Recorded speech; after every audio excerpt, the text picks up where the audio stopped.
you made in your manifesto under the heading of taking faith seriously. What do you want to do with that?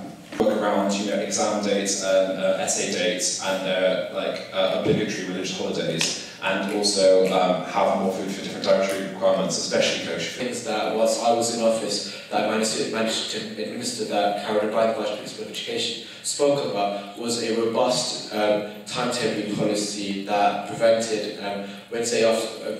It's not really religious, well, sport could be religion, I don't know. But more on Wednesday afternoons off for people to volunteer and play sports or do whatever, and also for Muslims to not have lectures taking place between 1 o'clock and 2 o'clock on a Friday, so they can bring Friday prayer, and also for Jewish students to not have lectures scheduled in the afternoon so they can, after sunset, they can listen to the Sabbath. Now, this is policy, and one of the best ways I felt that actually created a level of accountability on this policy was actually empowering student reps. So one of the first things I did was actually actively send this policy to numerous reps who contacted me about this issue. And I'm really, really proud. It's such a brilliant feeling when reps email me back saying, look, Areeb, it actually worked. We do have a body of 25,000 students, but it doesn't mean that just because we've got a body of 25,000 students, we should be jeopardising on people's education due to things like room changes, or things like, even another simple example, you go to a computer room between the hours of 1 and 2, you basically want to do some work on the Strand campus. The Strand campus only have 3 computer rooms. Whereas I wouldn't know that those rooms were booked out.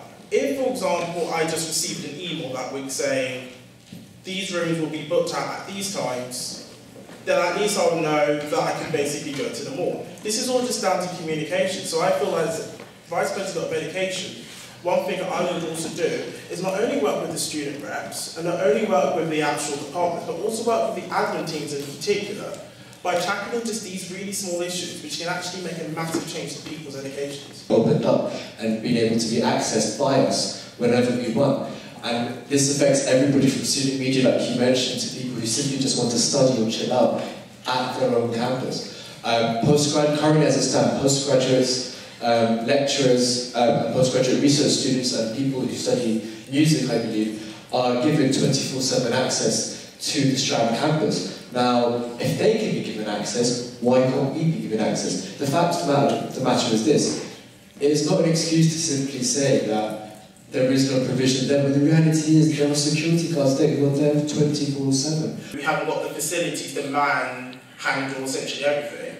I feel as though we need to basically approach them and ask them, is there a way for us to even compromise? I think sometimes 24/7, if they argue, well, at 2 o'clock in the morning, it can be very difficult, then okay, fair enough.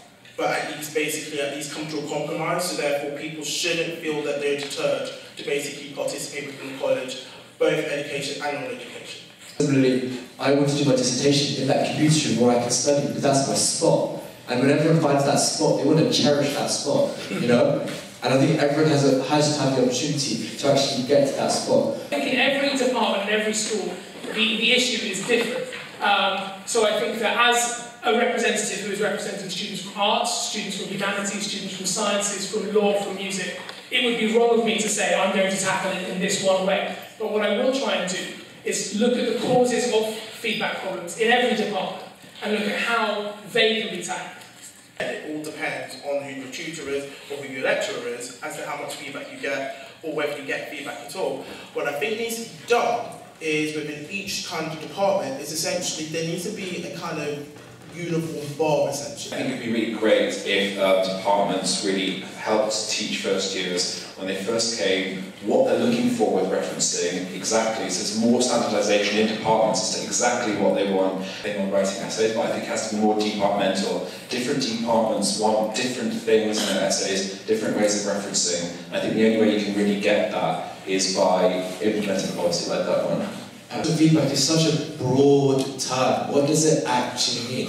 And one of the best ways to really create that nuance and actually understanding what is the issue of assessment feedback across the board is, again, our reps. When reps create these forums whereby they're in a departmental forum with different people from different year groups, for example, it creates that exchange of ideas, that exchange of really creating and understanding the issues For example, something a first year could face is probably something that's been faced by a second or third year as well. And that's really what it's all about. A few days ago, I got together the maths reps to really get them to actually galvanise, and hopefully they'll be setting up their own forum. Because rather than me imposing forums on them, it's about them really wanting to do it themselves. Before we start having these policies, we need to start talking to students and get students to speak to us. And the best way to do that is through the student representative policy. A lot of students who I've spoken to sort of express the fact that they don't think that they can change things, or that they don't think that changing things will be a worthwhile enterprise, because nothing's ever going to change, is it? I think this is where student reps have to come in.